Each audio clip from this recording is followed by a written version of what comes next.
I'm going to be making a musical piece for your painting Bezoar 2, and I guess one of my first questions would be what your greatest inspiration for this painting was.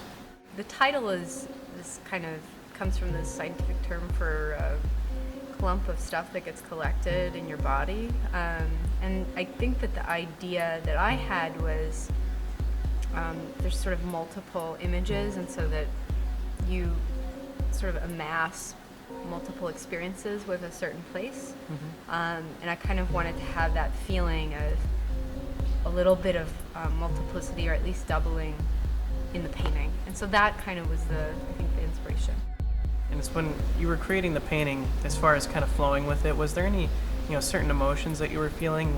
Was it kind of like, you were happy or sad or anything like that, or was it more kind of in a trance of just kind of going with it? I think it's more the feeling that I had when I was actually putting the paints on the canvas, and sort of it almost feels like not a dance, that sounds cheesy, but you know what I mean? It feels like there's this flow, and you kind of get in this zone where you're not really thinking about anything in particular, which is probably a big reason why I paint, because you can get in that headspace, and when the painting is going well, I feel like you get to be in that longer. And so this particular piece, and I think kind of another one I did that's similar to it, I really felt that kind of throughout the whole creation. So kind of from everything I've learned about you, you're going to do an interdisciplinary project where you write music or compose music based on, inspired by, somehow connected to the painting.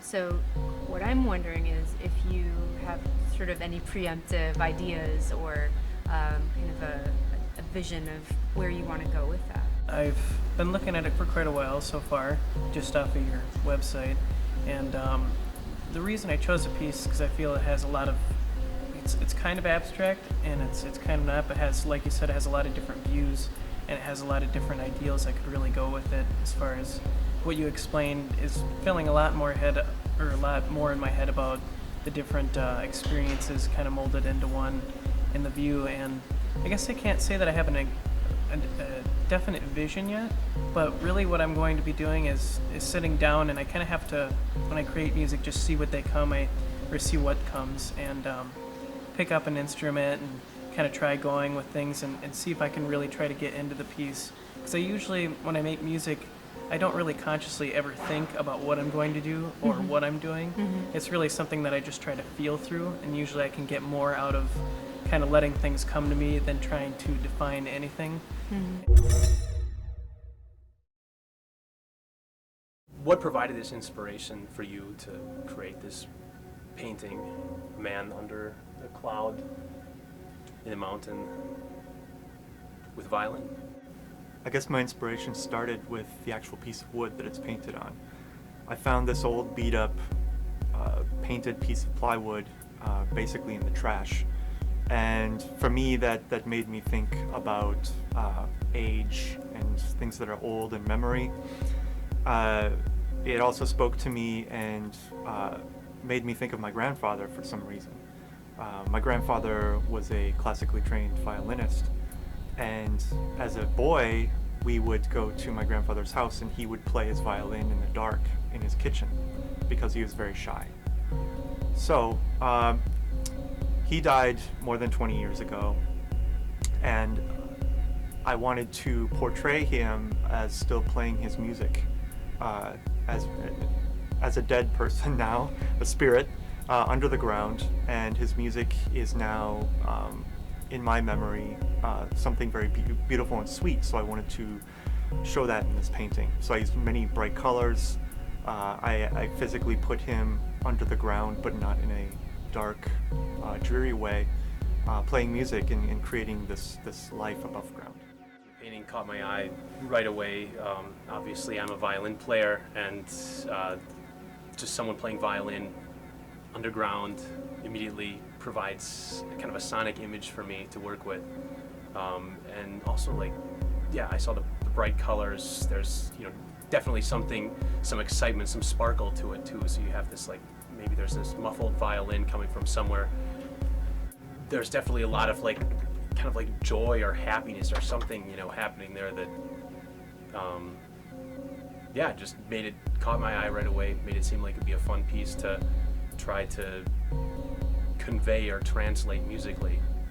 What's interesting to me is that I have my own story behind this painting.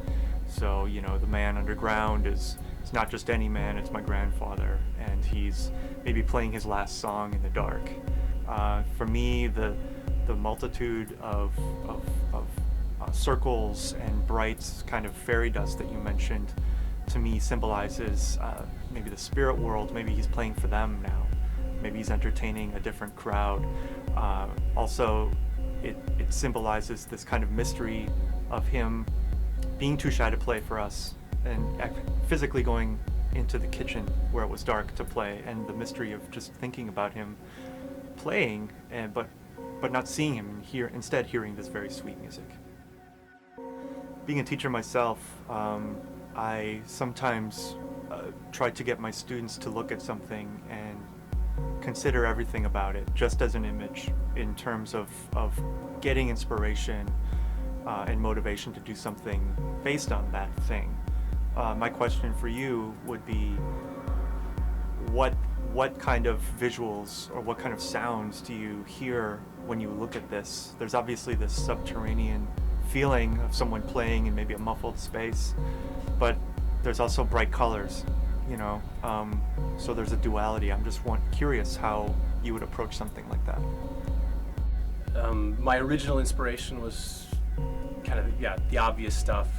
Saw the violin player underground, saw the bright colors, thought wasn't really sure what to make of it. I mean, it's definitely visually pleasurable to look at. I guess I sort of saw it as a blending of old world and new. I mean, the colors kind of seemed like a little bit psychedelic to me, so you hear this muffled violin coming from underground, which is in itself a fascinating sound. And when you think of it like a violin playing underneath the ground, but there's this little tunnel, so where you hear a little bit of it, it sounds different, almost like a viola.